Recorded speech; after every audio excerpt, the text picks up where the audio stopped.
Boa noite. Opa, boa noite. Meu áudio tá melhor hoje? Tá melhor. Tá melhor que ontem. Ótimo, então acho que era a conexão realmente.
Vamos combinar de fazer igual a ontem, né? Uma tolerância de 5 minutos.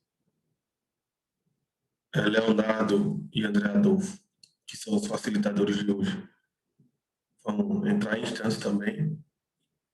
E aí depois, assim que eles entrarem, eu faço uma breve apresentação e a gente começa a trocar uma ideia, tá?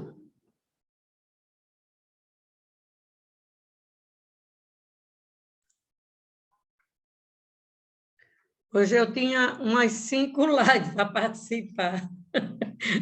Era só os convites, eu disse, não, posso não. E a prioridade é esta, né? É. O legal daqui é que não é simplesmente uma live também, dá para trocar uma ideia, conversar, né? É diferente do Instagram, que você só consegue interagir por comentário. É.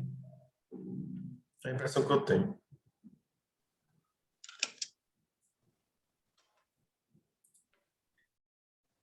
Eu participo do Lions, Sim. uma associação internacional, e aí, nossas reuniões agora são todas assim. Mas aí a gente interage do jeito que está aqui. Claro que na hora da palestra você não tem, não pode fazer nada, mas na reunião do Lions a gente participa. Legal, é um grupo bacana, né? Tem um propósito muito bonito. E mata a saudade, porque toda a vida a gente se reunia uma vez por mês, às vezes até mais, e agora fica só na saudade. Verdade. Graças a Deus que tem Tá mais perto. essa oportunidade, né, de participar de live, porque fazer virtual. Sim, verdade. Olha, recebendo André Adolfo. André acabando de chegar. Boa noite, pessoal. Boa noite. Seja bem-vindo, meu amigo. Obrigado, amigo. Obrigado. Ontem a gente fez um combinado, até os britânicos são tolerantes com o horário, de tolerar 5 minutos do horário marcado. Então, nós temos aí 3 minutos de pauta livre. Depois, já que você ficou ruim de novo no áudio? Seu áudio tá ruim, ia dizer isso agora. Teu áudio tá meio estranho. Voltou agora. A ficar... A conexão aqui tá vacilante. Aí tá piorando meu áudio. Eu vou entrar de novo pelo celular.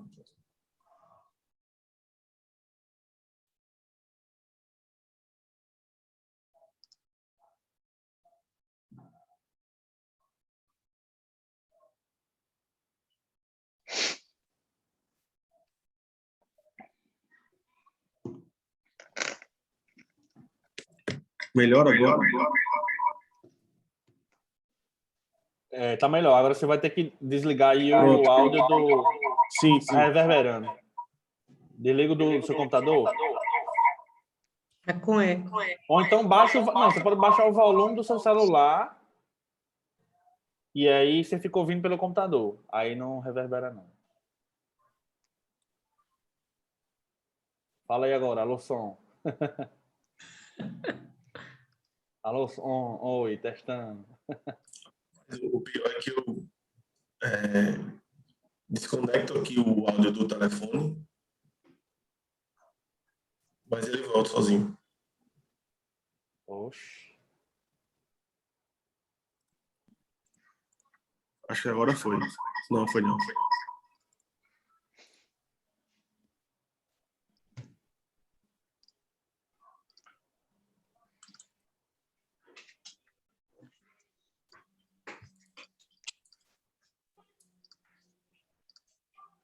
Teste.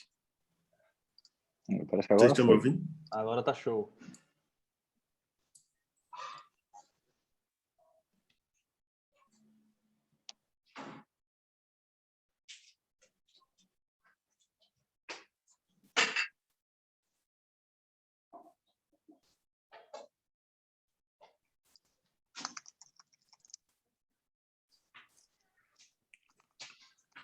Oi? Vocês Tá estão me show ouvindo? aí. Tá show, tá show. Acho que agora deu certo.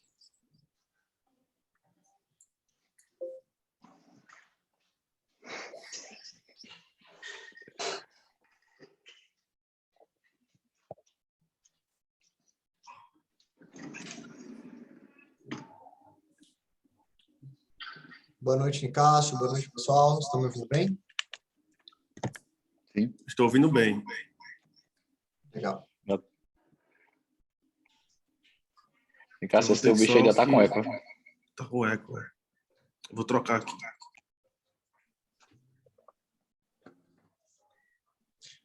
Aqui está com um pouco de eco também. Eu não sei se era na conta do Nicásio.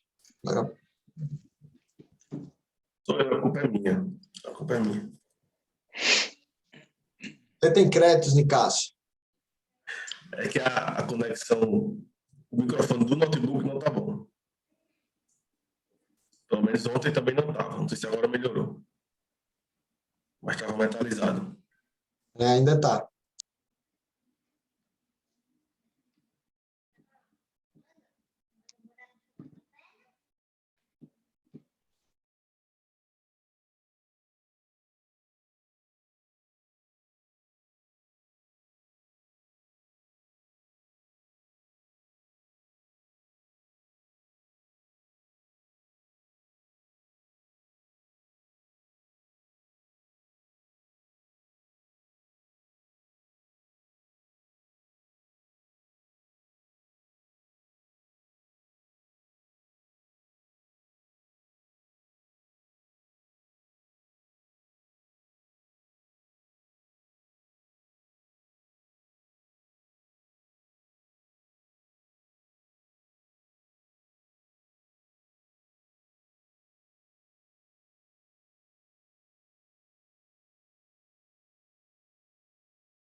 Vocês estão me ouvindo bem? Agora tá show. Tá bom, Nicásio? Tá me ouvindo agora? Estão me ouvindo? Tô ouvindo, tranquilo. Perfeitamente. Pronto, vou só me organizar para aparecer também.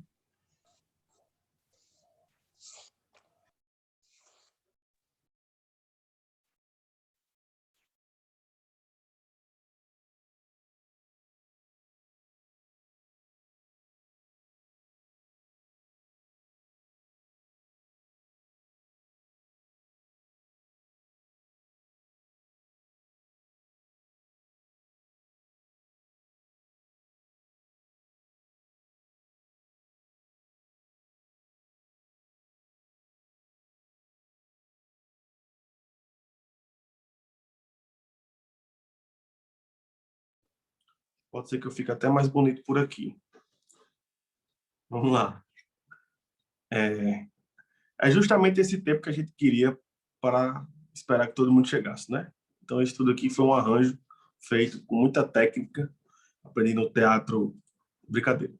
Mas hoje nós temos outro momento, né? Ontem foi uma noite muito bacana, uma noite produtiva, de uma conversa boa, uma conversa que permitiu que a gente trocasse e falasse sobre assuntos que podem realmente impactar e resolver a vida de alguns negócios. E até Mega está aqui, Lucas Trindade, que falou um pouco sobre mal de marketing. Nós unimos, Só né? não estou aparecendo que eu estou jantando aqui, viu, Nicásio? Estou jantando ainda. Uma indelicadeza da sua parte, viu? Ter informado isso, inclusive, porque eu não jantei ainda. Mas tirando a brincadeira, ontem Mega trouxe um pouco da conexão aí do que o marketing e a equipe de vendas podem somar.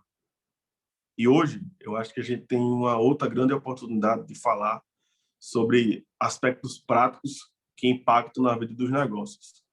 Nesse ecossistema que é a CDL, né, especialmente a CDL jovem, eu acho que nós temos aí um ambiente muito fértil para a discussão produtiva.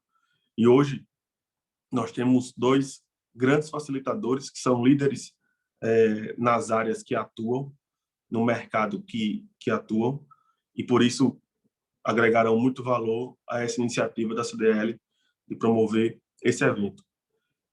André Adolfo, ele é diretor e sócio fundador da BWA Global, é contador formado pelo FRN, graduado em Direito também, especialista em Direito Tributário pelo IBET e em Administração, Finanças e Geração de Valor pela PUC do Rio Grande do Sul, com extensão também em Negócios e Empreendedorismo. É nosso associado e, mais do que isso, nosso mantenedor. São iniciativas e empresas como a BWA Global que permitem que a CDL possa atuar e investir no associado, entregando valor em eventos como esse, nos almoços do empreendedor, formando parceria, trazendo convênios, iniciativas que são sempre fortes e positivas para a nossa comunidade. Então, já que apresentei e André foi o primeiro a entrar na sala, eu vou dar o benefício à faculdade dele iniciar falando um pouco sobre gestão financeira, que talvez nunca tenha sido tão importante quanto nos últimos 14 meses. Então, André, agradecer não só por ter aceitado o convite, mas por engajar o seu negócio e apoiar o empreendedorismo jovem no Rio Grande do Norte. Você tem a palavra, meu amigo. Boa noite a todos. Obrigado aí, meu amigo Nicásio. Falar depois de você, depois de palavras tão belas, fica até difícil, meu amigo. Você tá com uma dicção espetacular, viu? Eu que falo muito rápido e tal. Qualquer coisa, pessoal, vocês mandam botar no modo slow aí e a gente vai repetindo para ficar mais fácil. Vou aqui compartilhar minha tela para a gente dar início aí, falar um pouco sobre gestão financeira. Vocês já estão visualizando? Eu normalmente uso muito pouco o Zoom, uso mais o Google Meet. Estou um pouco habituado com ele aqui. Tá visualizando tudo ok? Posso seguir? Então, show de bola. Bora lá. Tudo certo. Já que me apresentaram, eu vou pular essa parte. Já está tudo certo. Falar sobre finanças, para mim, é muito legal, muito gostoso, mas eu não gosto de falar, por mais que eu seja contador aí meu backlog seja todo de contabilidade, por falar que é muita conta, eu acho que finança começa muito no comportamento, na cabeça, e não no papel. Ela termina no papel, mas volta para a cabeça sempre, é meio que um ciclo que a gente fica vivenciando. Para a gente ter uma gestão financeira eficaz, tem que começar por aí. E eu trouxe essa frase daquele livro de Mentes Milionárias, Os Segredos da Mente Milionária, né? Ele fala que o primeiro passo para qualquer mudança é a conscientização. E na vida financeira da gente não teria como ser diferente. Não dá para gerenciar aquilo que a gente não conhece, nem sabe o que está acontecendo. Eu acho que esse é um velho problema num contexto novo, que acaba agravando muito mais o resultado das empresas em virtude disso. Então, bora lá. O que eu acho que a gente tem que fazer? Já disse que o primeiro passo é a gente se conscientizar. E aí a gente traz um framework que eu acho que o primeiro passo é entender em qual cenário eu estou, qual o nível de problema que eu tenho interno, o nível de problema que eu tenho externo, que está materializado lá nos meus documentos financeiros. Muitas empresas não têm documentação financeira nenhuma, não sabem de nada do que está acontecendo, ou não têm hábito para isso, mas é necessário fazer o primeiro passo para a gente conseguir ter essa gestão.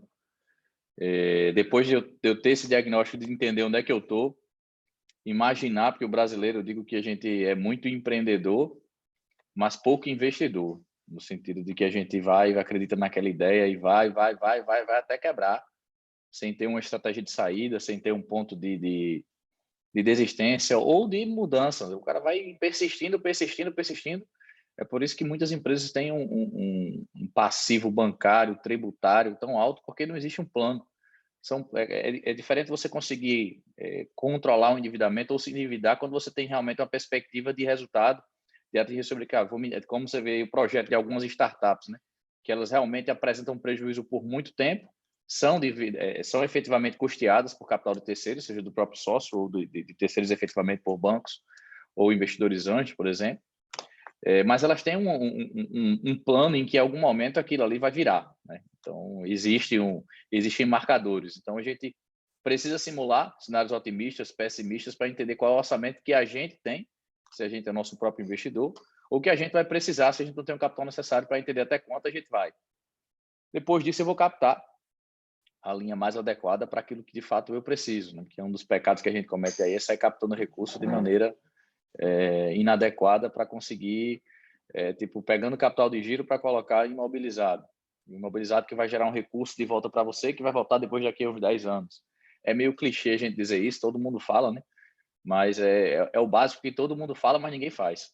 Todo mundo sabe que tem que fazer, mas se a gente fosse fazer um diagnóstico aqui nos nossos associados da CDL aí, tanto Natal como a CDL Jovem em si, se a gente fizer uma enquete, eu acho que é até relevante, pergunta quantos sabem quanto é que foi o resultado do último mês. Sempre que eu tenho a oportunidade de falar sobre finanças em alguma palestra com os clientes, eu gosto sempre de fazer essa pergunta. A gente pergunta, quanto é que foi que você faturou no mês passado? Aí tem os mais organizados, ali mais ou menos 70% já conseguem apresentar que sabem qual foi o faturamento do mês passado. Pô, bacana. Desses 70%, quantos por cento sabem aí qual foi o lucro? E aí acabou, travou o HD, ninguém tem o número na mão, ninguém sabe o que está acontecendo, e aí disso a gente vai desencadeando tantos outros problemas que acabam acontecendo.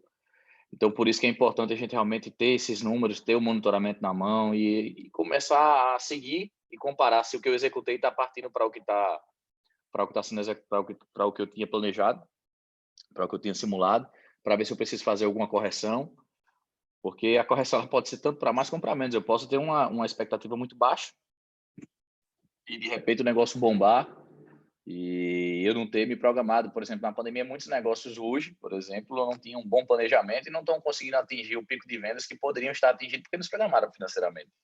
É um fato engraçado. A gente olha muito para as empresas que estão hoje com problema de não conseguir faturar porque estavam fechadas ou porque o modelo de negócio precisava da presença das pessoas para poder comprar, mas tem uma porrada de empresa que não está conseguindo faturar porque não tem um produto para faturar.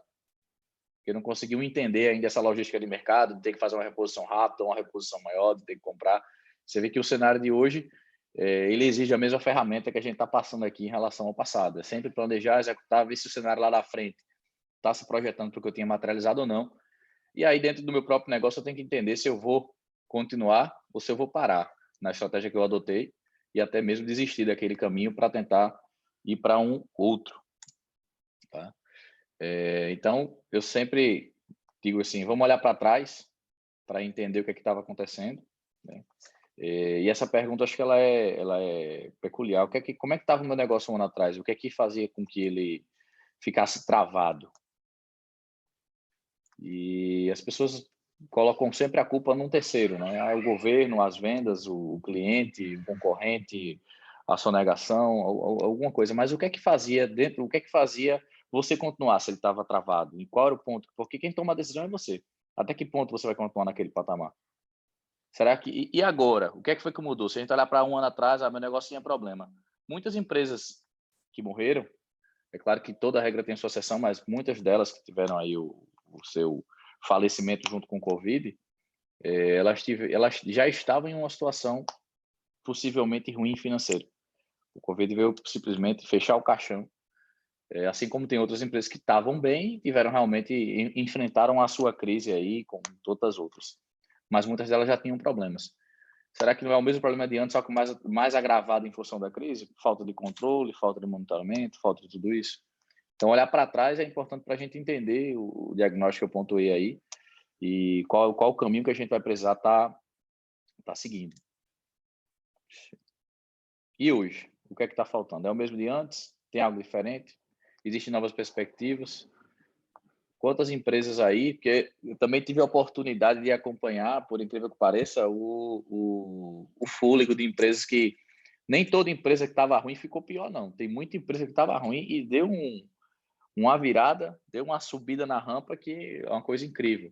Conseguiram aí pegar créditos de programas subsidiados que entraram na carência e acabaram, de fato, conseguindo gerar um caixa para passar na crise, que também é um ponto bem importante. Às vezes a estratégia financeira ela não se resume àquilo que está lá na simulação, olhando só para o número projetado. A gente tem um número projetado, mas ele tem que estar projetado dentro do mercado, né? Eu acho que é um fator muito determinante. Então, às vezes, se você falar, não, mas você vai pegar esse crédito, não vai ter como pagar, uma situação bem prática, porque você não tem perspectiva de faturamento. Você não tem perspectiva hoje. Mas se os teus concorrentes quebrarem, e existir uma tendência muito forte da quebra desses concorrentes, você vai ficar com um mercado muito grande, seu market share aumenta, e aí daqui a 12 meses você tem como resolver a parada. Só que é uma estratégia de alto risco, né? É tipo all-in, você vai olhar para tipo assim, eu vou por aqui, mas eu sei qual o caminho que eu tenho que chegar para esse negócio poder dar certo. E a grande diferença nessa gestão financeira aí não é a coragem de tomar risco, não. É também, mas eu achei a coragem de tomar risco calculado, com base num planejamento que você fez, num mapeamento de mercado que você acredita que possa acontecer. É diferente do endividamento, que é o normal das empresas que estão com problemas financeiros, tomam crédito, não resolveram, tomam crédito novo, não resolveu, toma crédito novo, não resolveu, e vai melhorar, mas não se sabe o que é que está acontecendo. Então, acho que essa regra de mapear, entender e observar, ela é básica, tem que acontecer. Infelizmente não acontece, mas um dia a gente chega lá. Uma coisa é certa, olhando para trás, olhando para frente, não dá para seguir todos os caminhos, não. Tá? Seja em qualquer negócio, pelo menos eu assim, não consegui encontrar. Depois o Leonardo vai poder falar sobre projetos, gestão de projetos. Eu acho que não vai dar para a gente seguir 3 projetos ao mesmo tempo, não. Porque você quer o quê? Não, eu quero crescer, eu quero melhorar a qualidade do meu negócio e quero reduzir os custos. Massa, top, estratégia bacana. Só não dá para tocar as 3 ao mesmo tempo, pelo menos eu acho bem difícil. Só porque você vai precisar de gente, vai precisar de um esforço de mapeamento para fazer as coisas ao mesmo tempo. Até dá. Se você tiver um time muito bom, um gerente muito bom em cada área daquela, um time que consiga tocar 3 estratégias ao mesmo tempo e um bocado de capital para você bancar essa brincadeira. Então, normalmente, não dá para rodar tudo. Então, a gente precisa entender realmente o que é que traz mais impacto para poder seguir aí na estratégia financeira da gente, porque no final, o que a gente definir de estratégia vai desaguar no financeiro. Então, falando de crescer, fazendo meio que um diagnóstico, se eu definir crescer, quais os pontos que eu entendo que a gente tem que pensar, né? Aqui a gente não vai exaurir tudo, mas acho que são pontos relevantes. Então, existe mais espaço no meu negócio? Eu estou sonhando. Eu estou achando que eu quero crescer, mas não tem. Meu mercado está saturado, está começando a cair e eu sou louco. Será que eu não tenho que responder essa pergunta? Se estou pensando em crescer, aonde? Onde eu estou? Será que faz sentido? Eu vou abrir, por exemplo, eu tenho uma loja de varejo de moda fitness em Natal. Será que vale a pena eu abrir outra loja de varejo de moda fitness em Natal ou é melhor abrir em Recife, Fortaleza, porque o mercado de Natal talvez já esteja saturado pelo número de lojas? Eu acho um fato interessante, a gente está tendo muitas farmácias e eu ficava me perguntando, quando teve um boom das farmácias aqui, todo mundo acompanhou, né? De repente chegou Drogazil, Extra Farma, começou a surgir farmácia em toda esquina. Eu disse, meu Deus, esse danado vai quebrar. Porque não dá para dividir assim, o povo não vai consumir mais medicamento porque está surgindo mais farmácia, não tem como estimular o consumo só pela quantidade de estabelecimentos. Então, de fato, quem não conseguia entender esse movimento para sair, se era o momento de sair, ou para reestruturar os custos para poder sobreviver, porque sem demanda e com aumento de oferta, a tendência é o faturamento em queda, né? Então, você tem que, de fato, reestruturar. Então, pensar sobre isso quando eu penso em crescer faz total sentido, até mesmo quando eu penso em me manter. Existe alinhamento, que é isso que eu estou colocando com a mudança, eu consigo acompanhar isso. Falei do caso de Natal Recife ou Natal Fortaleza, eu consigo estar em 2, 3 lugares ao mesmo tempo, a qual custo? As possibilidades são infinitas, existem vários modelos, mas eu consigo tocar. Tive um caso de cliente que aconselhei sobre isso e ele depois me agradeceu, porque ele testou, não me ouviu, depois desistiu, porque ele entendeu que ele não conseguia estar em vários lugares ao mesmo tempo e acabou gerando um prejuízo numa das operações dele. Qual a melhor forma de expansão? Será que é melhor eu expandir organicamente, fazer aquisições, com capital próprio de terceiros? Qual é a meta que eu tenho? Qual é o investimento que eu vou ter que fazer nisso? Em todos os sentidos. E se eu resolvo consolidar, até quanto eu quero consolidar do meu negócio? Como é que eu acompanho isso? Meus objetivos estão sendo bem monitorados pelo NPS? Em que nível eu estou de consolidação? Porque às vezes você fala, não estou crescendo, eu quero estar onde é que eu estou, mas eu estou consolidando? Ou será que eu estou diminuindo? Como é que eu mensuro se eu estou perdendo o meu cliente ou se eu estou mantendo na minha carteira? Será que eu faço análise de cohorte para entender qual é a tendência que está acontecendo? Então, assim, a gente tem que responder essas perguntas para entender se eu estou seguindo para essa estratégia também, porque não é só definir a estratégia, é saber se eu estou convergindo para ela, né? Eu posso dizer muito bem que quero ir para aquele lugar, mas está indo para outro porque eu não fiz as perguntas certas. Aonde é que eu tenho que investir para me consolidar mais? São as pessoas, processos, ferramentas. Qual a meta novamente? Qual é o investimento necessário? Isso vai estar sempre atrelado à estratégia. Ou mesmo, se eu não quero crescer, eu não quero consolidar, eu quero me reestruturar. Estou quebrado. E qual o caminho que eu posso seguir com isso?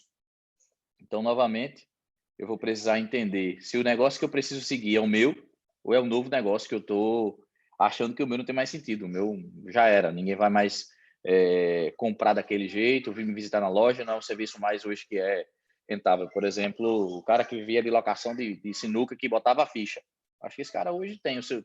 É um mercado bem menor, mas ele ainda existe. Então, se eu tivesse muitos teriam quebrado. Então, eu tenho que entender se o meu mercado de fato está lá em crescimento ou não. Novamente, eu volto para a curva de orçamento, analiso indicadores e aí volto para a curva de retorno e vou sempre monitorando. Essa regra é, como eu falei, básica. Então, para começar, se eu vou reestruturar, eu vou ter que entender para onde é que eu vou de novo, se é no mesmo ou se é em outro. Mas aí eu posso, nem sempre é tão simples assim, né? Ontem a gente estava falando sobre a medida provisória do bem e não podia deixar de falar dos passivos que surgiram aí, da medida que veio aí bem tardia. Muita empresa a gente sabe que está com uma dificuldade financeira de conseguir pagar a conta dos trabalhadores enquanto estava fechado. Então, a gente tem, além das dívidas bancárias, a gente tem dívida trabalhista. Como é que eu consigo reestruturar isso, pagar de maneira parcelada? Nas dívidas bancárias, eu consigo renegociar? O negócio tem capacidade de pagar? Quando ele terá? O caso que eu dei de exemplo aqui ainda há pouco. Será que me endividar hoje para pagar lá na frente faz sentido ou não faz? E gosto de trazer também nesse processo de reestruturação a informação de que eu preciso seguir esse caminho de pausar prestações, avaliar melhores linhas, escolher prazo e carência, gerar caixa e fôlego. Então, são estratégias que eu preciso seguir de acordo com o caminho financeiro que eu entendo que é viável para o negócio. Às vezes até me fazer reestruturação de financiamentos, trocar um pelo outro, uma mais cara, uma mais barata por uma mais cara, ou mesmo às vezes uma mais cara por outra mais cara ainda. Pode ser que seja uma estratégia se eu tiver perspectiva, mas entender que se eu não consigo nada disso, porque também tem gente que não consegue, existem aí estratégias de deságios nas operações de negociação junto ao banco também, só tem que ter coração, né? Comecei falando que tem que ter consciência e tem que ter coração também para conseguir seguir essa estratégia aqui de vou me endividar, não vou conseguir pagar, vou negociar porque vou ser cobrado e vão me encher o saco, mas eu vou entender que é uma estratégia para conseguir ter o deságio junto ao banco. E daí a gente tem vários outros caminhos, inclusive, por exemplo, a própria recuperação judicial. Acho que Nicásio, que acompanha aí também muitos clientes da área jurídica, vai poder entender que, pelo menos do lado de cá, quando a gente acompanha a parte econômica das recuperações judiciais, o problema não é a recuperação, o problema é a decisão e entrar em recuperação. O cara já entra quando ele já está, literalmente, sem perspectivas de melhora. E aí é tarde demais, porque no Brasil a gente tem muito essa pegada de que a recuperação já é um calote. É muito visto assim entre todo mundo, né? Entre os fornecedores e parceiros, entre aspas. Então, o próprio empresário já não quer entrar porque ele, não, eu estou quebrando. Mas é melhor quebrando do que entrar em recuperação e recuperar. É uma coisa meio esdrúxula, mas é o que temos. Precisa trabalhar para melhorar para conscientizar isso e não ficar dessa maneira. Outra forma que a gente consegue também trabalhar na reestruturação através de dívidas tributárias. Tentei resolver com o banco, não consegui. vamos parar de pagar os tributos, deixo para pagar quando eu puder. O meu risco fiscal hoje, principalmente em nível de pandemia, eu considero baixíssimo. A gente não vai ter execuções fiscais, claro que tem casos e casos, mas pelo menos nas PMEs o nível de execução fiscal é muito baixo, muito resumido, muito limitado, e a gente tem aí grandes perspectivas a nível de renegociação, a gente tem refis aí perspectivas, a própria taxa Selic, com essa taxa de 2,75% ao ano, se a gente fizer hoje uma conta de parcelamento federal, a gente vai ter um custo efetivo anual de 6,75%, já considerando a multa que era inclusa nisso. Então, é uma alternativa, já que eu não tenho fonte de recurso no banco.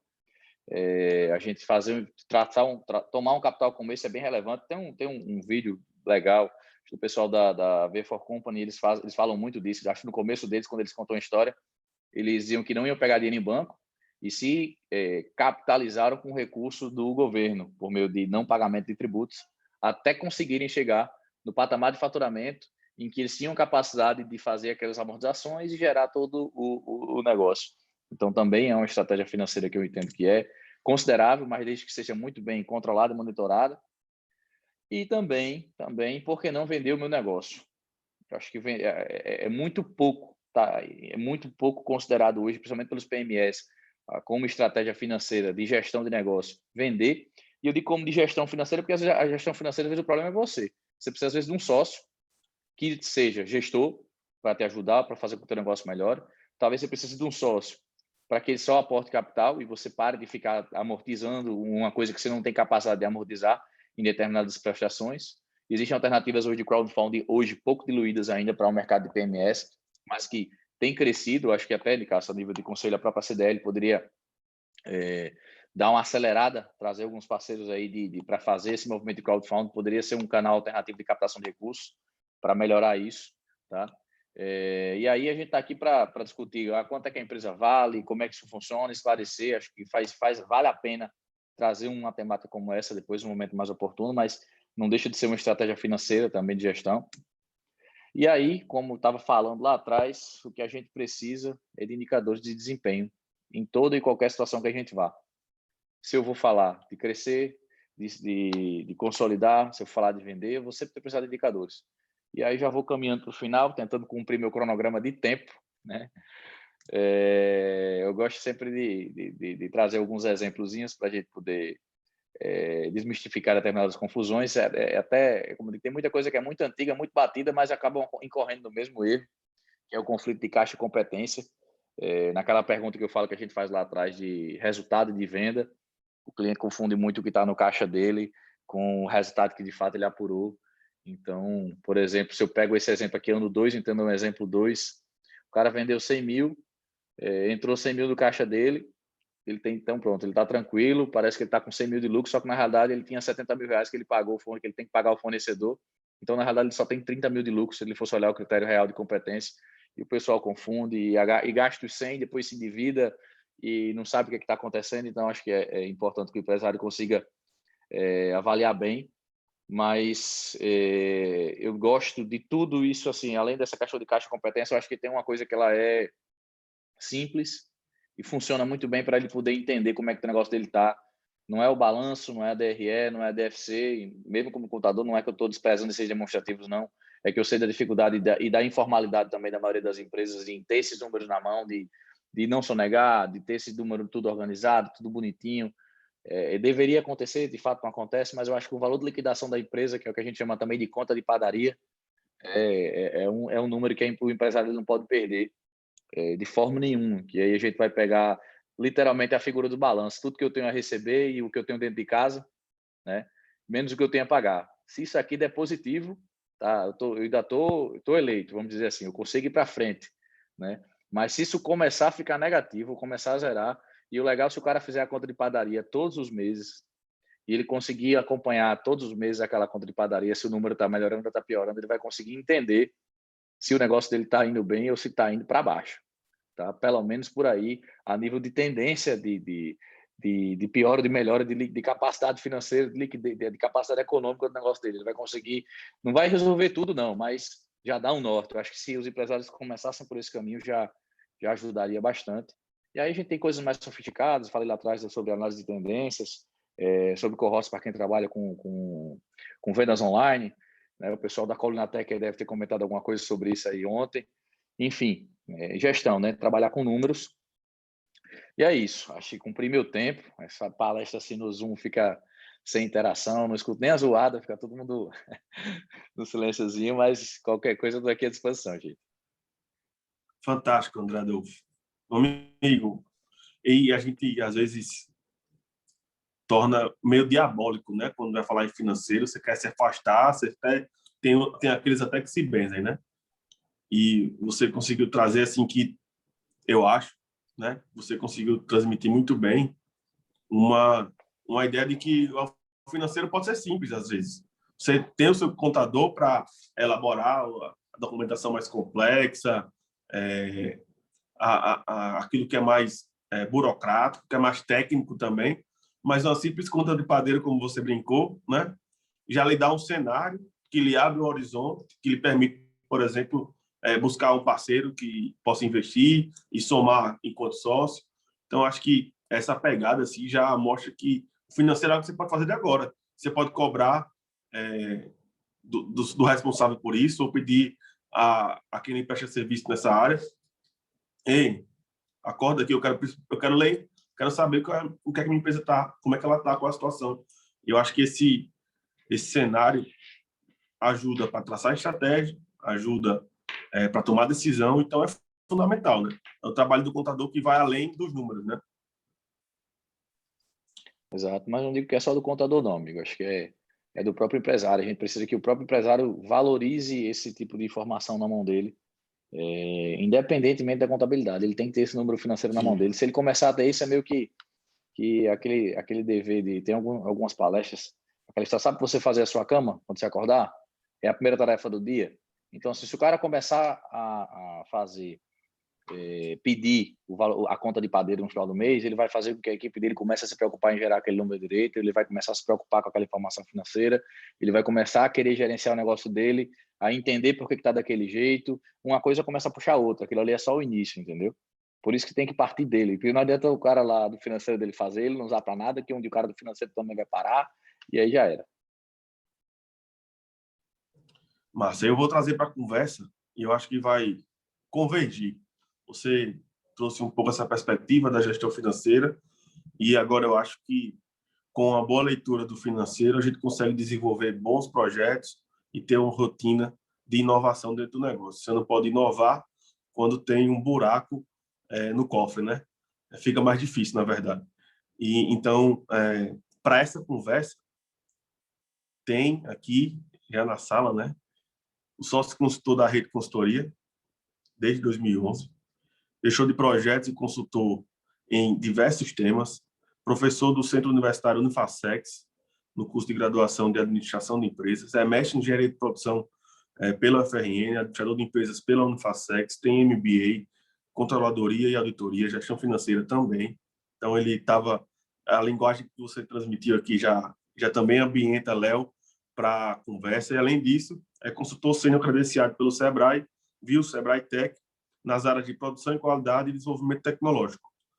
É coordenador da CDL Jovem, um vetor de planejamento estratégico para todos nós, e eu acho que ele tem aí nas mãos um baita desafio de falar sobre inovação no tempo em que o futuro é absolutamente incerto, né?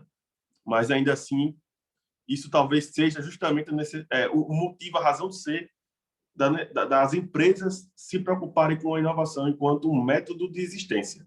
Não simplesmente, não, teve crise, tenho que inovar. Não, às vezes a inovação pode ser um jeito de estar no mundo das empresas, né? E eu acho que essa é a virada de chave que esse contexto nos traz.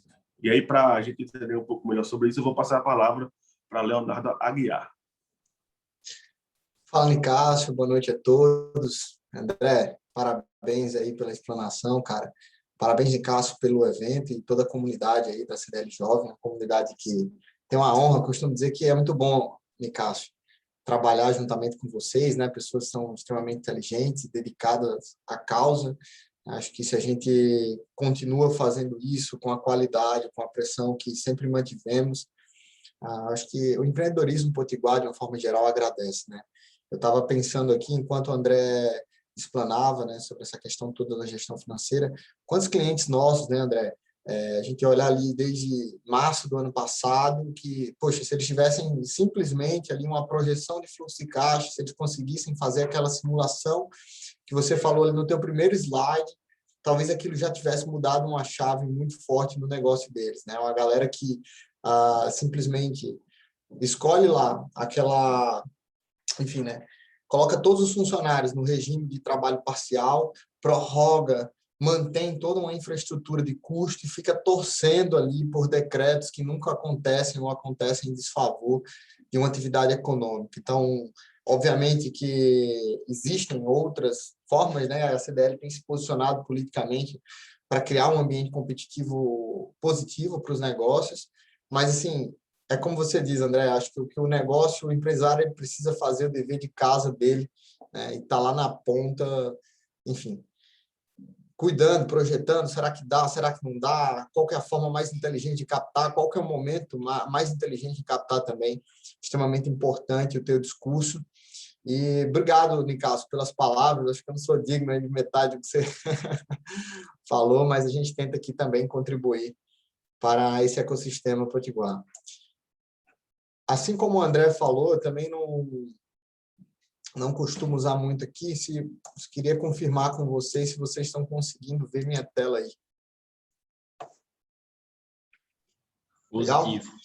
Então, o Nicasso me convidou, né, para falar um pouco sobre metodologia de inovação e gestão de projetos, nesse evento que a gente está fazendo hoje. Primeiro, dizer que essa iniciativa da diretoria de serviços dentro da CDL, acho que é fantástico, a gente começa a conversar sobre temas, né, que são comuns aos nossos negócios, e a partir daí nós começamos a, de fato, crescer, porque nós temos problemas comuns, enfim, e conseguimos encontrar na comunidade pessoas incríveis que podem resolver os problemas dos nossos negócios, né. Então, hoje vou ter um pouco desse desafio, assim como o André falou, o Nicasso já me apresentou muito bem, mas aí estão os meus contatos, tá? Nesse QR Code, se alguém quiser salvar o contato, só acessar aí.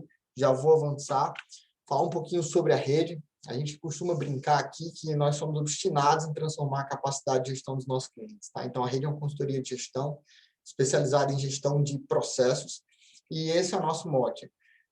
Transformar a capacidade de gestão dos nossos clientes, ou seja, partir de um ponto A para um ponto B, fazer com que esse cliente ele tenha mais competitividade, que ele faça o seu dever de casa no que tange a processos, tá? E a gente brinca também dizendo que a gente existe para ajudar a gente como Marcos, né? E quem é o Marcos? O Marcos é o perfil do cliente ideal aqui da rede, tá? Um empresário de 42 anos, segmento de serviços, que viu sua empresa crescer de uma forma orgânica, né, e acelerada, e hoje tem problemas processuais por isso, né, falhas de comunicação, trocas de responsabilidade em excesso, falta de definição ali de funções e responsabilidades, os colaboradores não sabem até onde podem ir, qual que é o seu nível de autonomia, e a empresa simplesmente prende aquele gestor, o Marcos se sente preso ali nas atividades operacionais, e a empresa dele deixa de crescer, né, porque ele está muito envolvido nessas atividades operacionais. E é basicamente pessoas como o Marcos que nós ajudamos aqui, né, a estruturar esses negócios para que esses negócios sejam mais fortes, mais competitivos, para que no final das contas essa empresa tenha a condição de crescer e crescer saudável. Hoje a gente já está atuando aí em 15 estados do Brasil, tá? Sempre com soluções relacionadas a essa área de processo. Mas vamos lá.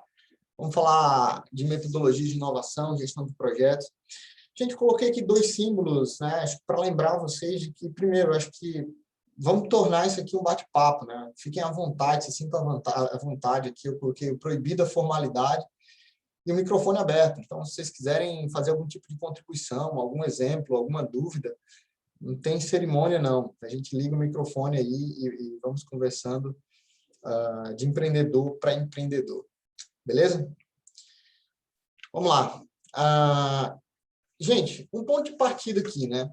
Eu trouxe para vocês um conceito que eu particularmente gosto muito, do Murilo Gun, acredito que a maioria de vocês conhece, né? Ele fala que a inovação é a criatividade que emite nota fiscal. E é bem legal essa definição, né? Porque, assim, o conceito de inovação ele é um conceito genérico, é um conceito aberto para muitos empreendedores, né? O que é inovação para mim, para minha empresa, pode não ser inovação para a tua empresa. existem escopos diferentes, existe inovação de processo, inovação de produto, e o Murilo Gun vem e crava isso aí na nossa mente, dizendo, olha, inovação é toda a criatividade que emite nota fiscal, né? Traduzindo, falando que é todo o processo criativo, né, o produto de um processo criativo que agrega valor para alguém. E quando eu falo agrega valor para alguém, possui algum tipo de valor mercadológico, né?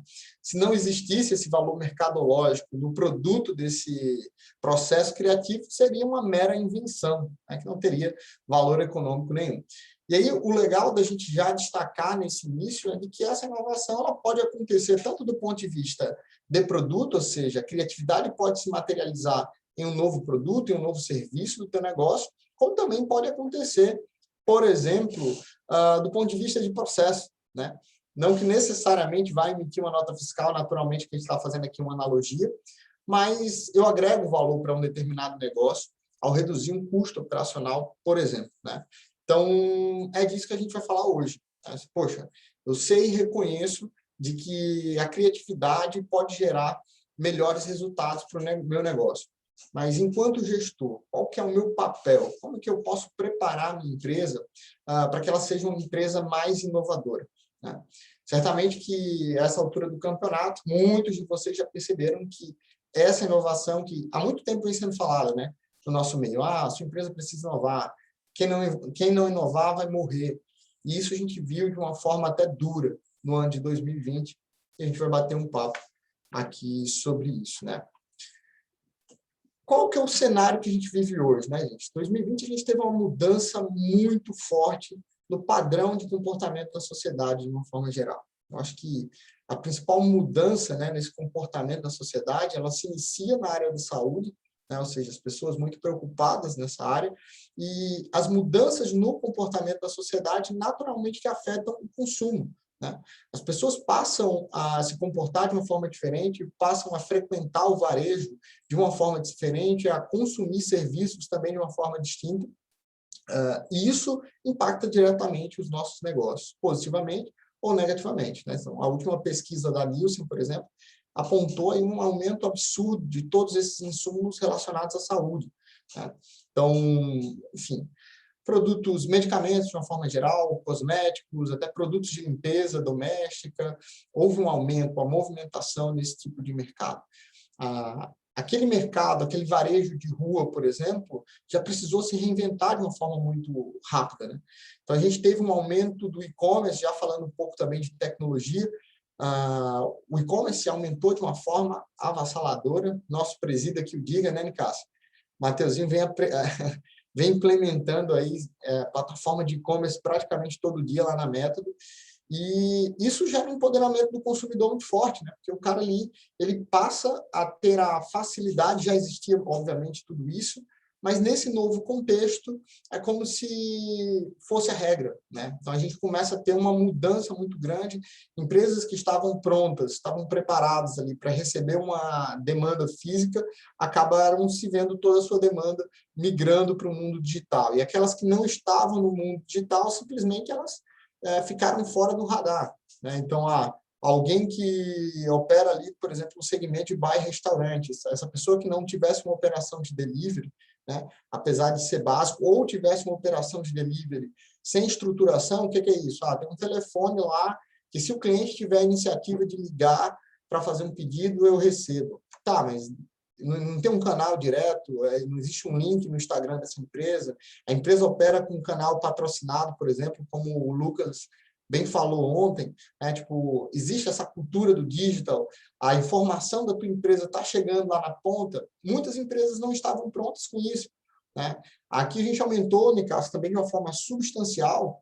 O nosso projeto campeão sempre foi mapeamento e melhoria de processos, né? Ou seja, aquelas empresas que já deveriam ter nascido minimamente conhecendo seus processos organizacionais, depois de anos de operação, vem lá, levanta a mão e diz, olha, eu preciso conhecer os meus processos. Então, esse sempre foi o produto campeão aqui na consultoria. E esse ano, a implementação de processos de delivery está em cima, né? Por isso, porque o consumidor, ele mudou a sua forma de consumir, né? Eu quero receber em casa, na segurança, sem me expor ali a um tipo de contaminação desnecessária, né? E a gente vê todo um mercado mudando. O consumidor com muita informação, empoderado, conseguindo, através de plataformas e marketplaces, por exemplo, fazer comparações muito rápidas de produto, de qualidade, inclusive, a partir de comentários, a partir de avaliações dentro das plataformas. Enfim, e o empreendedor ele se viu ali, no meio desse turbilhão. Obviamente, as empresas que já surfavam, né, nessa onda do digital, que já possuíam uma presença digital forte, elas puderam se dar muito melhor nessa pandemia. A gente vai falar um pouco sobre isso também hoje, mas esse foi o cenário desafiador, né? Por outro lado, empresas que operam com serviços, utilizando a tecnologia para aumento de produtividade, aí, por exemplo, você vai para o segmento da educação, instituições de ensino superior, você vê instituições escolares, né, passando a utilizar de uma forma massiva soluções como o Zoom, que a gente está usando agora para entregar valor aos seus consumidores, aos seus clientes. Empresas de serviços especializados, consultoria, advocacia, serviços contábeis, também utilizando esse tipo de tecnologia para quebrar barreiras, para fazer com que aquele conhecimento chegue o mais rápido possível. Eu imagino que o Nicásio, o André, o próprio Lucas e vários companheiros que estão aqui devem ter composto ali desde 2020, né, comitês de crise em vários clientes ali para discutir soluções e salvar empresas. Eu acho que até hoje a gente está nessa vibe. E a Laíris também, que eu vi que está por aí, né? A Ana. Então, assim, esse foi o cenário, né? E aí, falar de inovação sem dinheiro, como o Nicásio falou, é uma coisa. Falar de inovação sem dinheiro, sem recurso, endividado, como o André falou, e falar de inovação num período pandêmico em que a gente não tem previsão absolutamente nenhuma do que vai acontecer, não é nem no próximo mês, né, na próxima semana. É bastante, de fato, desafiador, mas como o Nicásio colocou lá no início, é extremamente, por isso mesmo que isso é relevante, né? A gente precisa conversar sobre isso para que as empresas possam minimamente ter algum tipo de insight. Então, já para a gente fazer um alinhamento, é uma das minhas principais expectativas hoje. Então, acho que se eu consigo gerar em vocês, né, minimamente ali, um insight, porque, poxa, eu vou fazer isso na minha empresa na próxima semana. Eu acho que nosso objetivo aqui ele foi alcançado, tá? E aí, vamos lá. O que eu posso fazer nisso, né? Como que eu posso continuar buscando essa melhoria de produtividade no pós-pandemia? E aí eu trouxe aqui alguns pontos. Como que eu posso destravar o meu negócio do ponto de vista da inovação, né? Como é que eu posso fazer com que o meu negócio seja mais inovador? Primeira coisa, gente, tentem não sabotar suas próprias ideias, né? Deixem as ideias fluírem. Quando eu falo ideias, não só suas, enquanto empreendedor, né? Mas ideias dos teus colaboradores, de parceiros, né? Muitas vezes a gente está conversando ali, outro dia mesmo, a gente foi para uma reunião com o Matheus Macena e com o Gigi, que é a minha diretora de planejamento e gestão, e, poxa, tive vários insights ali em um almoço de trabalho. Então, isso é extremamente importante, né? Você não se sabotar. Às vezes, a gente meio que corta a nossa própria vibe, né? E se a gente fizesse isso no nosso negócio? E aí, a gente mesmo depois chega lá e diz, não, mas eu acho que não daria certo por isso, por aquilo outro.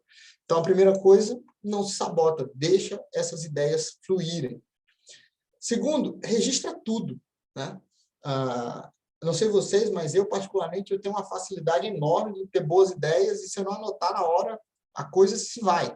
Né? Então, particularmente, eu gosto de usar o Evernote, porque, sei lá, você tem um insight, às vezes, treinando, conversando com um amigo, você está na rua, né?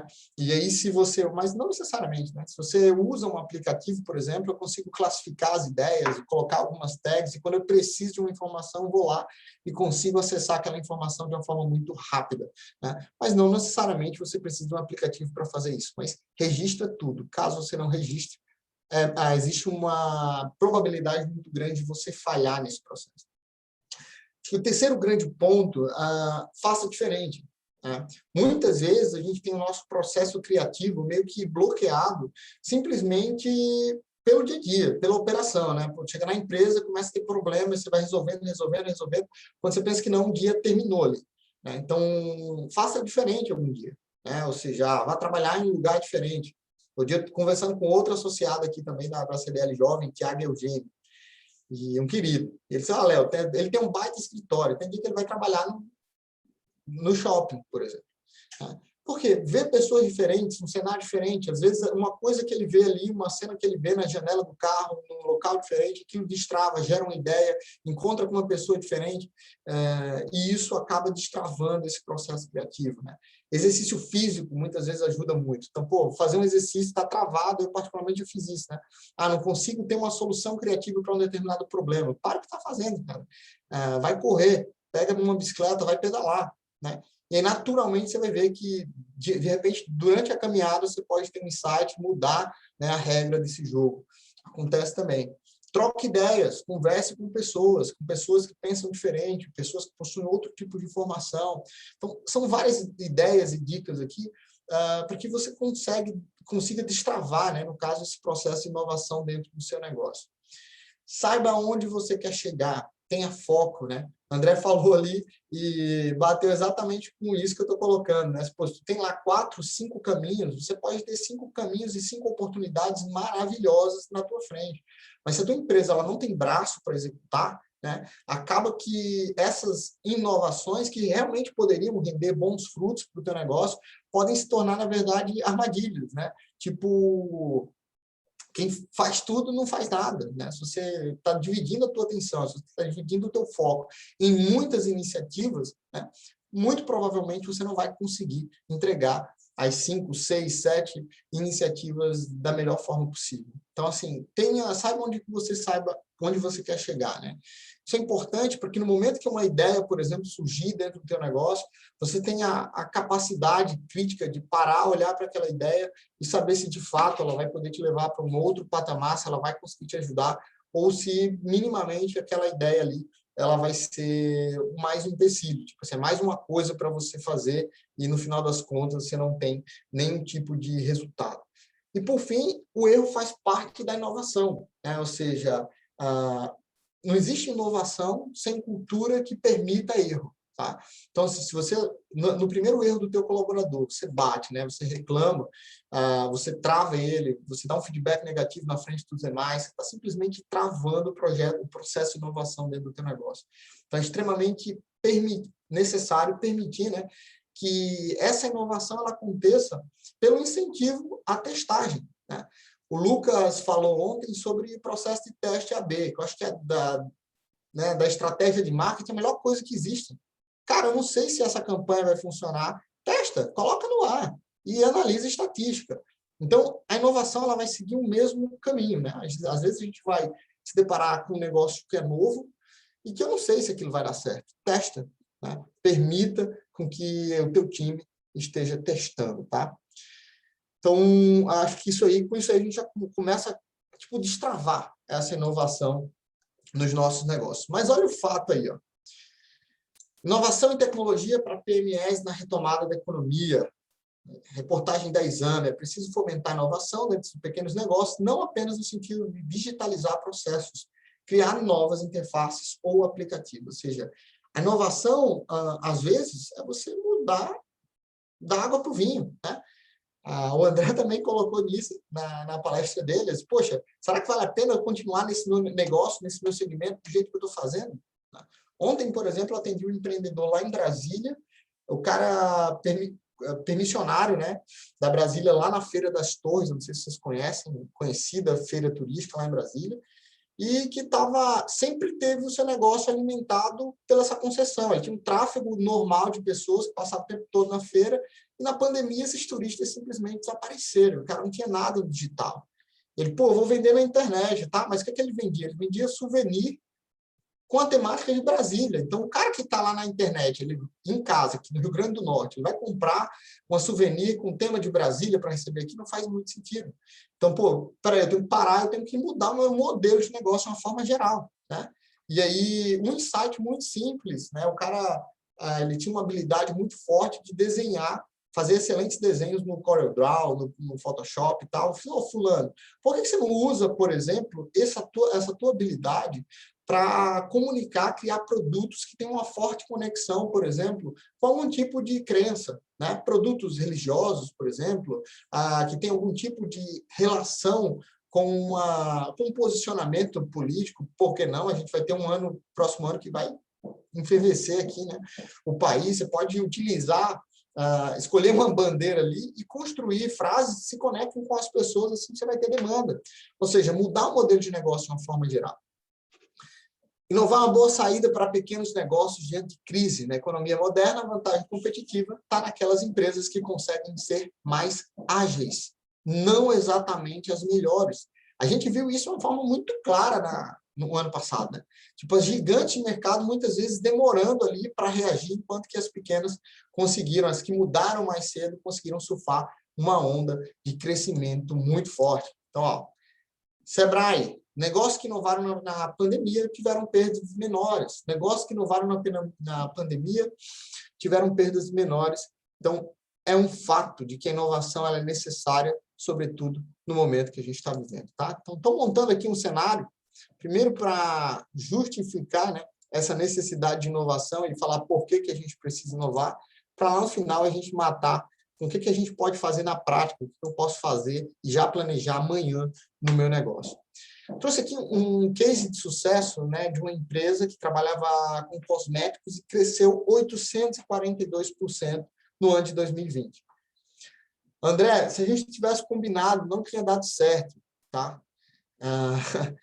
Olha só o que eles fizeram. A empresa estava passando por dificuldade, possuía uma venda extremamente tradicional, e a primeira coisa que eles fizeram foi aceitar conversar uma entrada de um novo sócio que trouxesse, não além de um know-how, um capital. Né? Então, era uma empresa que operava na indústria de cosméticos, de uma forma geral, que aceitou uma sociedade de um outro empreendedor lá do estado do Rio de Janeiro, que atuava no mercado de farmácias de manipulação, e além da injeção de capital, essa empresa que trabalhava com, no caso aí, com a farmácia de manipulação, trouxe um know-how de marketing digital muito forte para o negócio. Eles juntaram forças no primeiro ano depois dessa fusão. A empresa passou um ano basicamente se organizando seus processos, suas rotinas, se reestruturando, pegando o que cada empresa tinha de melhor do ponto de vista de gestão e organizando a casa. Segundo ano, eles começaram a investir, porque eles fizeram essa fusão antes, tá? Antes de 2020, no caso ali em 2018, 2019. Segundo ano, começaram a investir na plataforma de uma forma muito intensa, nos canais virtuais. E aí, quando chegou a pandemia, que as lojas do grupo começaram a fechar, esse pessoal já tinha um pezinho no digital. Né? Aí começaram ali a tracionar em 2020 bem devagar, crescimento de 20%. Fizeram parcerias com marketplaces, né, a Magalu, Americanas.com, e no final do ano experimentaram esse crescimento de 812% no ano. Então, assim, um resultado absurdo, e eu vi vários insights, né? A importância de, primeiro, se organizar a sua casa antes. Né? Poxa, se eu vou me expor ao crescimento, se eu vou inovar, se eu vou gerar algum tipo de resultado diferente que aquele que eu venho gerando, e o meu negócio vai crescer de uma forma exponencial. Primeira pergunta, o seu negócio está pronto para crescer de forma exponencial? Hoje, na internet, a gente vê muito a turma prometendo, fique rico aí da noite para o dia, compre o meu curso aí e tal. Cara, se você receber essa demanda, tua empresa vai estar pronta para isso? Você para refletir ali, faz uma conta de padeiro, como o André disse, qual que é a tua capacidade de atendimento, quantos clientes você já atende, né? E será que essa conta de padeiro ela se aplica quando a tua empresa dobra de tamanho? Ou será que os processos que você tem hoje eles já não serão mais úteis? Tá? Isso precisa ser dinâmico no negócio. Né? Então, eu acho que é um exemplo bem bacana. E aí eu trouxe aqui esse quadro para mostrar para vocês, a gente gerar uma discussão aqui de qual que é o melhor momento para inovar. Olha eu tenho 3 grandes momentos aqui. Tá? Lá na esquerda, a gente tem um momento que a gente chama de céu de brigadeiro. Né? Então, a interpretação dos sócios é que não tem necessidade de inovar. Time que está ganhando não se mexe. Geralmente é uma empresa que está com grana no bolso, está com caixa elevado e tem a confiança das pessoas para tentar o novo. Afinal de contas, se der errado, tem dinheiro no caixa, está tudo bem, a empresa está bem. Pergunto para vocês, a galera inova quando a empresa está assim? Manda no chat aí. Normalmente não, viu? Normalmente não inovam não, mas deveriam, né? Às vezes a gente chega a comemorar quando chega um cliente aqui que está nessa franca expansão e está com um projeto de inovação bem legal. Normalmente não. E aí vem 2 outros cenários. Né? turbulências à frente. Aí já a empresa que precisa da inovação, ela sabe que precisa mudar, sabe que precisa se modernizar, já possui recursos financeiros ou reduzidos, né, escassos ali, quase não tem tempo, ou seja, o empreendedor está atolado de coisa, não há muita coesão organizacional ali para descobrir um novo caminho, ou seja, tem sócio que imagina que a empresa deve seguir um caminho A, sócio que imagina que deva seguir um caminho B. E aí, nesse momento, por incrível que pareça, a gente já começa a perceber uma movimentação para a inovação, talvez aí reflexo de uma necessidade de sobrevivência e de crescimento. E existe um terceiro momento, né, que chamei de turnaround, tipo assim, não tem mais saída, né? Chega um momento que, se o empreendedor não muda, não tem mais abordagem de gestão da inovação. Amigo, só tem uma saída, ou você muda ou você morre.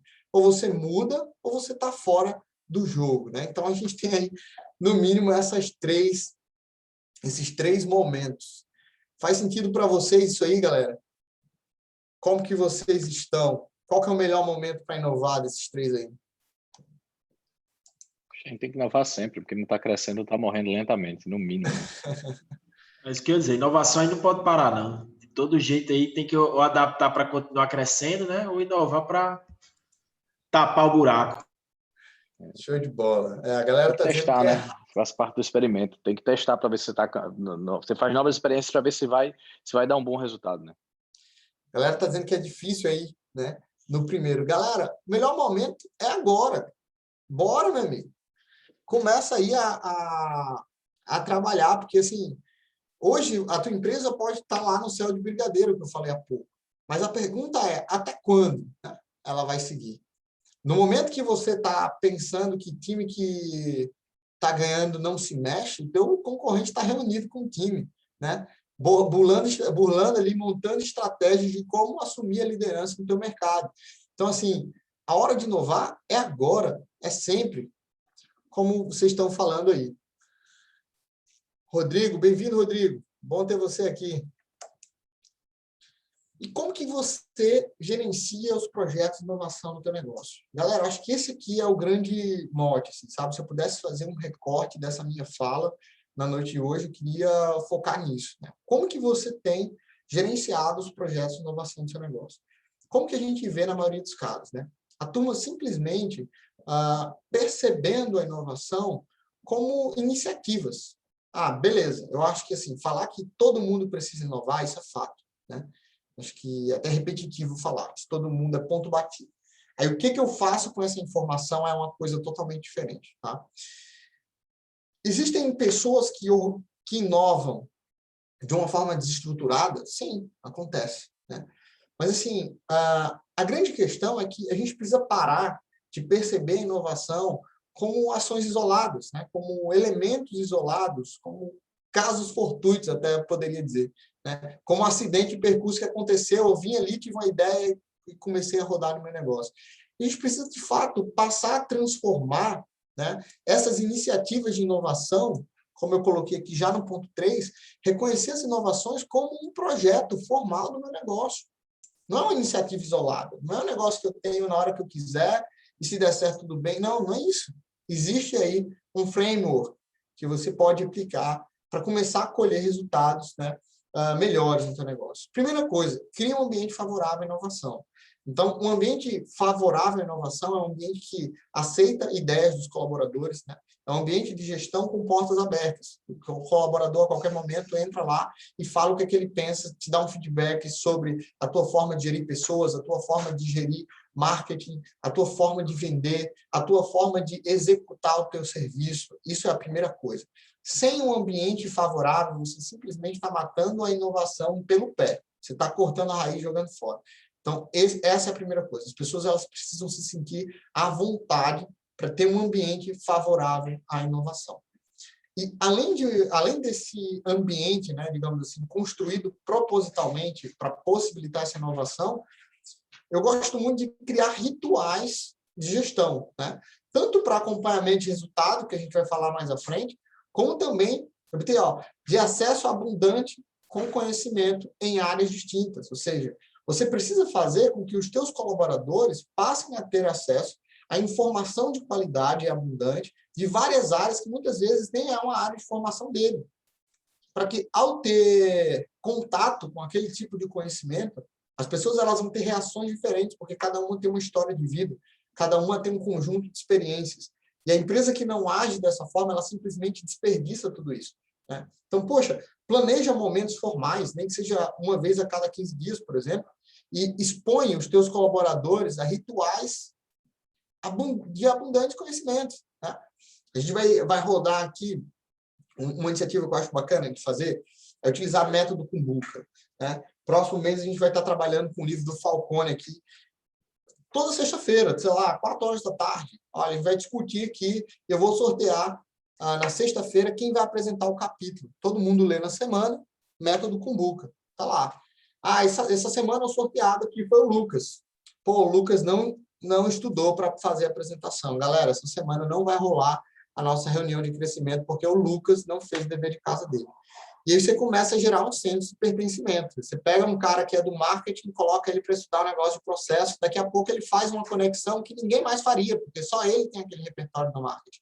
E dali surge uma ideia incrível, né? Surge uma automação, por exemplo, do teu processo de marketing, você melhora o processo de venda, enfim, as coisas começam a surgir e a fluir.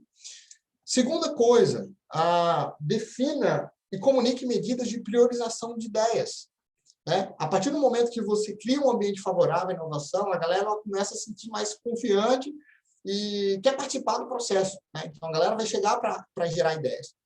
Poxa, mas se eu acato todas as ideias, eu vou cair naquele problema que o André falou. Eu tenho vários caminhos na minha frente, não posso abraçar todos. Então, já define ali quais que serão as tuas medidas para priorizar essas ideias.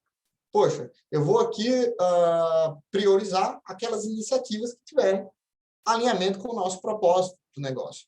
Quais são os resultados que eu posso esperar dessa implantação? Os resultados que eu vou colher disso vai me ajudar no curto prazo? Cabe agora, tipo, na minha estratégia de curto prazo, tem um novo serviço que eu estou oferecendo para o segmento X. A ideia daquele colaborador tem a ver com isso? Legal, vamos colocar para rodar. Por que é interessante definir e comunicar essas medidas, né? Simplesmente para você não desestimular o time. Eu já vi empreendedor que, beleza, funcionário, sempre que você quiser pode trazer ideia. Aí o funcionário vai lá, leva a ideia, o cara não dá nem bola, deixa aquilo morrer. Vai falhar, né, da mesma forma. Terceiro ponto, reconheça essas inovações como projetos formais no teu negócio, né? Como eu falo um projeto formal, eu estou dizendo, olha, da mesma forma que você assume um projeto, por exemplo, para fazer no segmento jurídico, um projeto para você gerar recuperação judicial no teu cliente, né?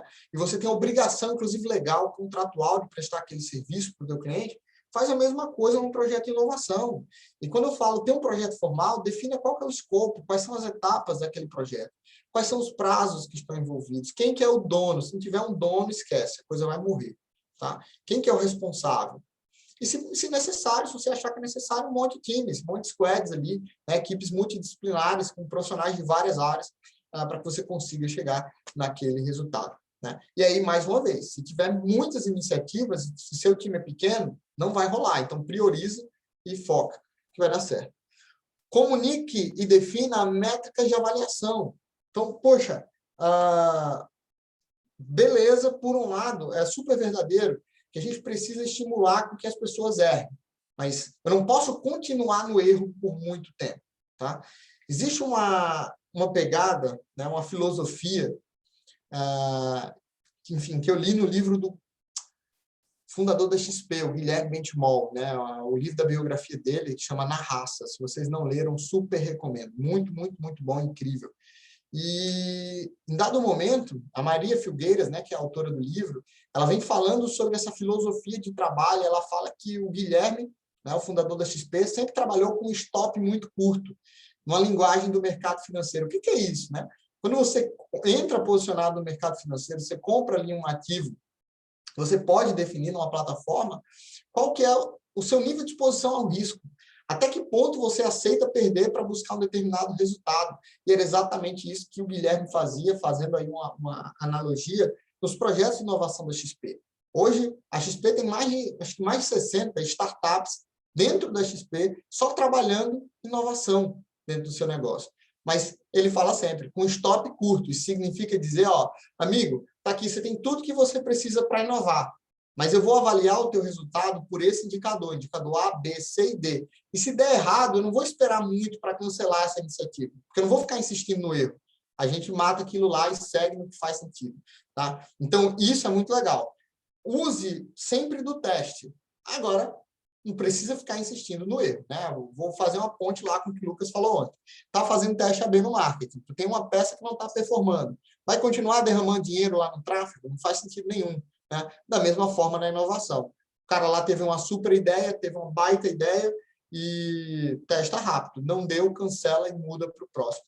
E, por fim, estruture ali rituais de gestão, incluindo as pautas de inovação. Então, pô, toda segunda-feira aqui, 8 horas, eu quero o time todo reunido, a gente vai falar sobre os projetos que estão em andamento.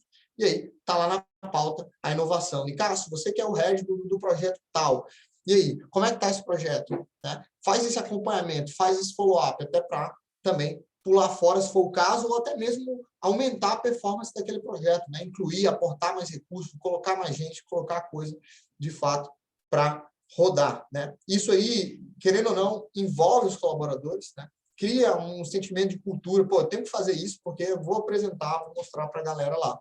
E, ao mesmo tempo, você dá feedback ao time sobre um projeto de inovação. Dizer, poxa, olha, uma ideia que, sei lá, a Gorete me falou aqui 3 meses atrás, agora ela está mostrando aqui o resultado da ideia dela. Isso é legal, porque estiga a galera. A galera diz, pô, muito legal. Se eu tiver uma ideia interessante, a empresa ela não só vai colocar em prática, como, por exemplo, vai me remunerar por conta disso. Esse tipo de iniciativa é muito legal. Problemas não, oportunidades, galera. E aí, para finalizar, e já caminhando aqui para o fim, a gente precisa perceber os problemas como oportunidade de melhoria, né? E aí, isso não é nada novo, não, tá? Isso não é nada recente, não. O método Toyota de produção fazia exatamente isso. Os caras identificavam a falha lá na unidade fabril, a fábrica parava. E assim, a galera que... Tô vendo que tem uma galera aí do segmento contábil, sabe que parar uma indústria que tem um custo fixo elevadíssimo, uma depreciação elevadíssima, né? Perder volume, gerar deseconomia de escala numa indústria dessa, é um problema gigantesco, mas os caras simplesmente paravam para quê? Para que os próximos produtos eles não tenham o mesmo problema. Eu preciso entender um problema como uma oportunidade. Como que eu posso fazer isso? Perguntando e refletindo por quê. Buscando causa. Eu tenho um problema lá que é a insatisfação do meu cliente. Por que o meu cliente está insatisfeito? Pô, porque o produto não chegou no prazo que foi combinado com o cliente. Tá, mas por que o produto não chegou no prazo? Porque o tempo lá de produção foi maior do que o tempo estimado. Então alguém errou no planejamento. Por que isso aconteceu? Porque a ordem de serviço não chegou no prazo. E por que isso não aconteceu? Porque a equipe está sobrecarregada. E por que a equipe está sobrecarregada? Não houve um planejamento detalhado das ações a serem executadas. Ou seja, eu vou lá na raiz para entender qual que é o problema. Porque, assim, a partir do momento que eu paro aqui e planejo melhor essas atividades, eu vou ter condição de estruturar melhor o meu time, né? E aí as ordens vão chegar no tempo correto, a produção vai acontecer no tempo correto, o meu cliente vai receber no prazo, no final das contas, ele vai estar satisfeito. Agora, se eu simplesmente recebo, enquanto gestor, a informação de que o meu cliente está insatisfeito, e eu grito com o meu colaborador, enfim, eu não tenho um método estruturado para chegar na causa daquele problema, amigo, você vai ter esse problema para o resto da vida. Né? Problema é a maior fonte que você pode ter para inovar no teu negócio. Para encerrar, gente, eu queria falar para vocês aqui um dos nossos valores, tá? Está aqui tá na parede, assim que a gente entra no escritório aqui, a gente tem um quadro nos nossos valores, e esse é um dos que a gente acredita seja obstinado por resultados extraordinários, ou seja, são eles que vão te levar para outro patamar. Empreendedor tem que acordar todo dia e dizer assim, pô, vou virar o jogo hoje. Né? Quando a gente deseja isso de uma forma muito forte, a gente busca aprender, a gente busca se estruturar, a gente busca se organizar, e a inovação, ela vem. Né? Porque a inovação ela é um processo ativo. Né? Ela não vai acontecer por acaso. A gente montou aqui um racional, uma linha de como você pode performar melhor esses resultados de inovação no teu negócio. E se você coloca, né, essa pitada aí de ser obstinado por resultados extraordinários, eu tenho certeza que você vai fazer um belo trabalho. E é isso, galera. Muito obrigado, Léo. Muito obrigado. E aí, todos prontos para a inovação, né?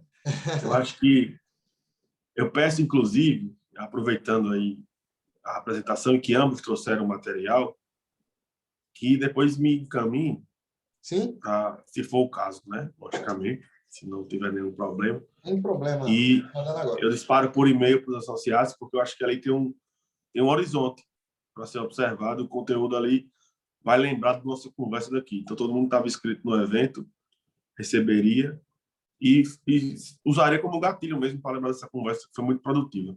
Alguém quer fazer alguma intervenção, manifestação? Muito obrigado, Léo. Conteúdo de altíssimo valor agregado. Valeu. Eu que agradeço, Nicasso, estamos juntos. E estou à disposição aí da comunidade toda aí, para o que vocês precisarem. Léo e André. Parabéns, Léo, aí pela exposição brilhante, de verdade. Acho que a gente encontra muito desafio como esse aí, a nível de implantar a inovação. Acho que é meio que o cara que tá querendo, ele não sabe por onde começar, quem está querendo inovar. E aquele que deveria estar inovando, ele não está preocupado com isso e acaba sendo atropelado. Eu visualizo o mundo hoje, o mundo é tão dinâmico, que assim, você achar que a sua ideia de hoje tem capacidade de perpetuar por mais 3, 4, 5, 10, 15 anos no mesmo modelo de negócio, cara, é muito difícil, muito difícil. Você tem que estar sempre atento ao movimento do mercado, porque senão você pode ser engolido e já era. Não tem mais, vai ser tarde demais, de fato. Boa noite, Leonardo. Parabéns pela sua brilhante. E André, lembrei demais. Eu fiz marketing de vendas na UNP em 2008 e eu fui aluna de André Lemos. Quando eu vi André aí falando, só lembrei de André Lemos. E Leonardo, por felicidade, eu tenho um filho de nome Leonardo. E tudo isso me dá... Eu sou apaixonada por marketing. Coisa boa. Parabéns a todos. Obrigado, Lucas André. também ontem deu show, Lucas. Lucas é uma autoridade. Obrigado. Eu não tive a oportunidade ontem de parabenizar vocês dois, mas estou agora parabenizando. Boa noite, estou muito feliz. Obrigado, noite, viu, André. pelo seu feedback. Não, só ia comentar aqui, só contextualizar o que o André falou, né, de inovação.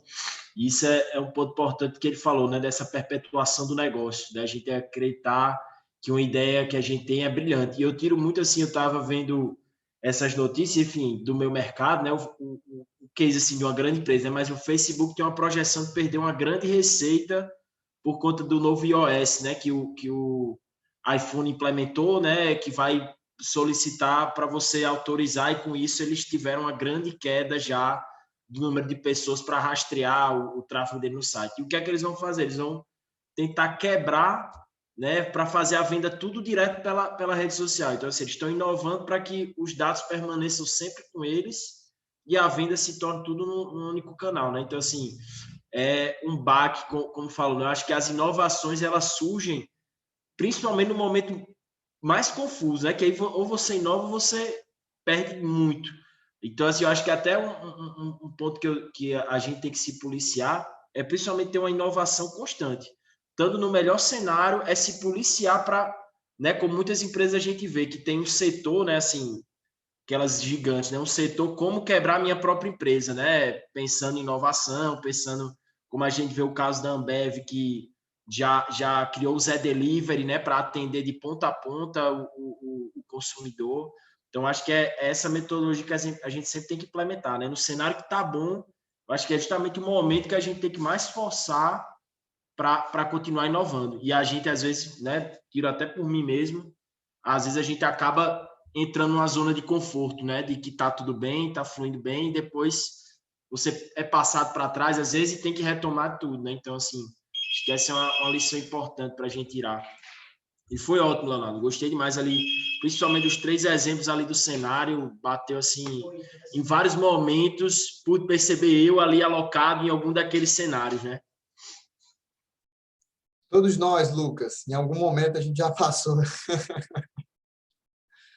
nesses cenários. Valeu, obrigado, cara. Só para contribuir, eu acho que você falou da Ambev aí, e inovar não necessariamente significa você criar algo novo, mas estar atento às mudanças do mercado, eu entendo que seria uma atitude de inovação. A patrocinadora do nosso presídio aí, Matheus, a TOTS, a inovação dela é comprar todo mundo do mercado. Ela não precisa sair desenvolvendo ou tentando acompanhar a onda por meio de vou fazer melhor que aquele cara. Ele compra, bota para dentro e vamos embora. A Ambev fez um pouco disso também. Ela poderia tentar desenvolver novas linhas e ter que ter um investimento em barco. Ela fez a conta, vai ganhando mercado por outros meios. Igual a gente está vendo muito movimento. E assim, para quem acredita que é grande e que não precisa inovar, o que a gente tem mais visto nesse período de crise é o movimento de fusões e aquisições muito acelerado e cada vez mais acelerado, até pela disponibilidade de capital. As empresas estão enxergando as deficiências de uns que não conseguiram performar também, enxergando suas qualidades e sentando, comprando todo mundo para poder ganhar mais mercado, novos mercados que elas não tinham antes disposição para atuar. Então, acho que há de se olhar para a perspectiva de inovação também sobre essa ótica. Boa, excelente, André. Verdade. Eu tenho essa visão também. E tenho conhecido alguns empreendedores que não têm apego ao negócio. Na verdade, eles tiveram a ideia, estão aplicando essa ideia na direção de vender para uma empresa, porque eles sabem que o mercado está interessado em inovação e, às vezes, é mais barato para as grandes empresas, né? Já comprar algo desenhado, modelado, com tração, com início de uma tração. Então, também tem essa perspectiva, né? A inovação como negócio, na verdade, não só como uma metodologia dentro das empresas. Acho E isso mesmo fantástico. nesses casos, né, Nicásio, acho que uma das características é que mesmo essas gigantes, elas mantêm ali os founders dentro do negócio, porque os caras respiram. Sim, exato. Então, a condução do negócio está na veia dele ali. Então, por isso, a importância do empreendedor se sentir responsável por esse processo, né? Dele bater no peito e dizer, pô, eu sou responsável por tocar esse negócio aqui. Eu tenho que fazer acontecer, né? Porque até mesmo se uma gigante compra e ele passa tudo, passa o controle acionário, existe uma probabilidade de que não dá certo também, né? Então, o empreendedor sempre vai ser necessário no negócio. Perfeito. Contemplado. Alguma consideração? Alguém tem mais uma fala? Está aberto aí o microfone para todos, todas. Não havendo, eu vou apagar a luz e fechar a sala. Da minha parte tá perfeito. Mais uma vez agradecer aí o convite e a presença de todos, a paciência em escutar, tá? Espero que tenham gostado, que eu possa ter contribuído aí com o dia a dia de vocês de alguma forma.